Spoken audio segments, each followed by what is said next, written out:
Team India సారథి రోహిత్ శర్మ, రితికా సజ్జే వివాహ బంధానికి 8 ఏళ్లు పూర్తయింది. ఈ సందర్భంగా కొన్ని ఫోటోలను ఇన్‌స్టాగ్రామ్‌లో పంచుకున్నాడు రోహిత్. రితికను 2015 డిసెంబర్ 13న రోహిత్ శర్మ పెళ్లాడాడు. ఈ ఫోటోలను సోషల్ మీడియాలో అతడు షేర్ చేశాడు. లైఫ్‌లో బెస్ట్ పార్ట్నర్‌షిప్ అంటూ క్యాప్షన్ రాసుకొచ్చాడు. రోహిత్ శర్మ, రితిక వివాహం ముంబైలోని ఓ లగ్జరీ హోటల్లో జరిగింది.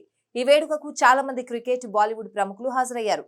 పెళ్లికి ముందు స్పోర్ట్స్ మేనేజర్ గా ఉద్యోగం చేశారు రితిక. ఇదంతా పక్కకు పెడితే యువరాజ్ సింగ్, రోహిత్ శర్మ కలిసి 2008లో ఓ కమర్షియల్ యాడ్ కు సంబంధించిన షూటింగ్ లో పాల్గొన్నారు. ఆ అడ్వర్టైజ్మెంట్ షూట్ కు రితికా సజ్జే మేనేజర్ కావడం గమనార్హం. అయితే అప్పటికే రితికాతో యువికి పరిచయం ఉంది. వాళ్ళిద్దరి మధ్య ప్రత్యేక అనుబంధం కూడా ఉంది. రితికాను యువరాజ్ సొంత చెల్లెలిలా భావించేవాడట. ఇప్పటికీ కూడా ఆమె యువికి రాఖీ కట్టే సిస్టరే. అందుకే ఆ యాడ్ షూటింగ్ కు రోహిత్ రాగానే అతడికి ముందుగానే హెచ్చరిక జారీ చేశాడట యువి.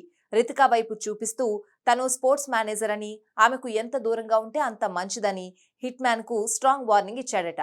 దీంతో రోహిత్ షాక్ అయ్యాడట. ఆమెతో తనకేమీ పని లేదని, తాను వచ్చింది కేవలం షూటింగ్ లో పాల్గొనడానికేనని హిట్ మ్యాన్ గట్టిగానే బదిలిచ్చాడట.